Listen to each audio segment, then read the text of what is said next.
Life is all about change. And as they say, change is a constant.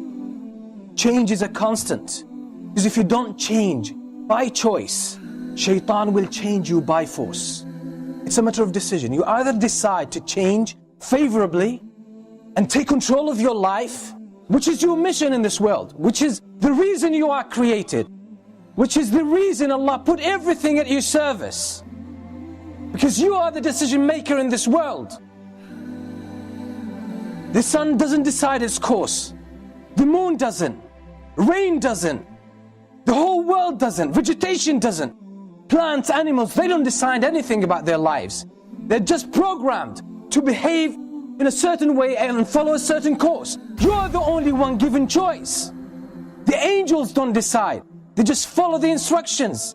You, human beings and the jinn, are the only ones who are given choice. And these are the only two sources where corruption comes about. Because they make the wrong decisions. So one of the biggest gifts Allah has given us, Allah has given each one of us, is choice, the ability to decide, the ability to choose which route you take, the ability to choose what action to do, what steps to make, the ability to relate to things, how to understand the world around you, how to understand yourself, how to understand people around you, how to understand events that take place. All of this is a matter of decision. You're making decisions at every single moment of your life. But most of us have given up this gift, and we let the society choose for us. We let our culture choose for us. We let sometimes our friends and peers choose for us. We let our teachers choose for us. We let our parents choose for us. We let the TV choose for us. We let our politicians choose for us. But on the day of judgment, you will deal with the consequences of all those choices, whether you made them or let someone else take them for you. You will face the consequences on the day of judgment. You will stand before Allah subhanahu wa ta'ala alone. Alone. In some narrations, the Prophet ﷺ said, even a mother on the day of judgment will come to her son and she would say, "Oh my son, I held you in my womb 9 months. I looked after you. I breastfed you.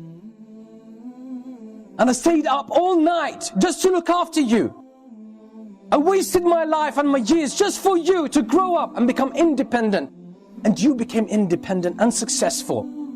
Now all what I want from you, that's on the day of judgment. My son, she tries to draw his heart nearer by mentioning everything she did for him.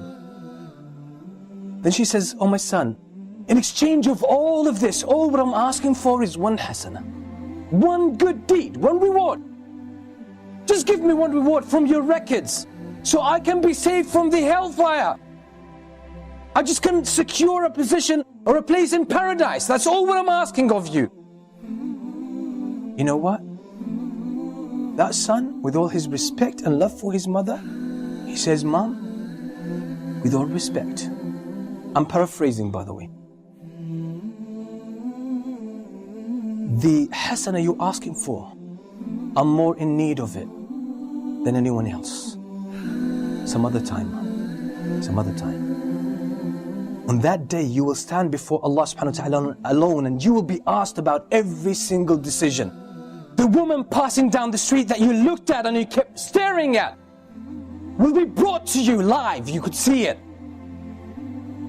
The moment you were alone and did something wrong, the moment you took some haram money that doesn't belong to you, the moment you dealt with riba, the moment you were backbiting someone or slandering someone, that moment, just before that moment, you had the ability to make a decision, either to engage in a sin or give it up and leave it.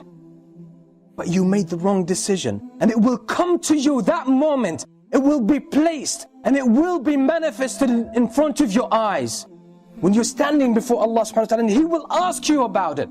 The moment the adhan was called, you know it's time for the prayer, and you didn't pray because you were engaged with something else. Any of these worldly matters, it will be brought to you and you will regret the decisions you made.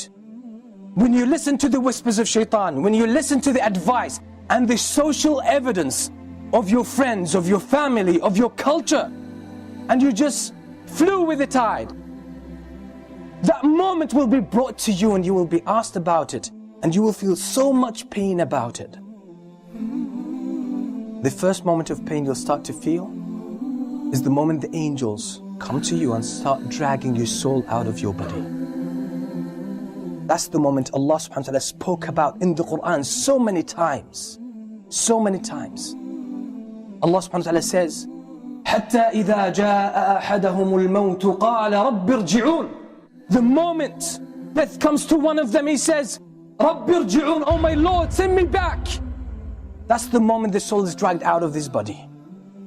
قَالَ رَبِّ ارْجِعُونَ لَعَلِّي أَعْمَلُ صَالِحًا فِيمَا تَرَكْتُ. Oh my Lord, send me back so I may do something good before I depart again. Do something good. He knows that Allah is merciful. He knows in a way that when Allah gives them the command, they just go about doing it automatically. They can't think of other choices. That's it. But Allah has honored us as human beings. He's given us a trust. You can choose. The angels can't choose. You can choose.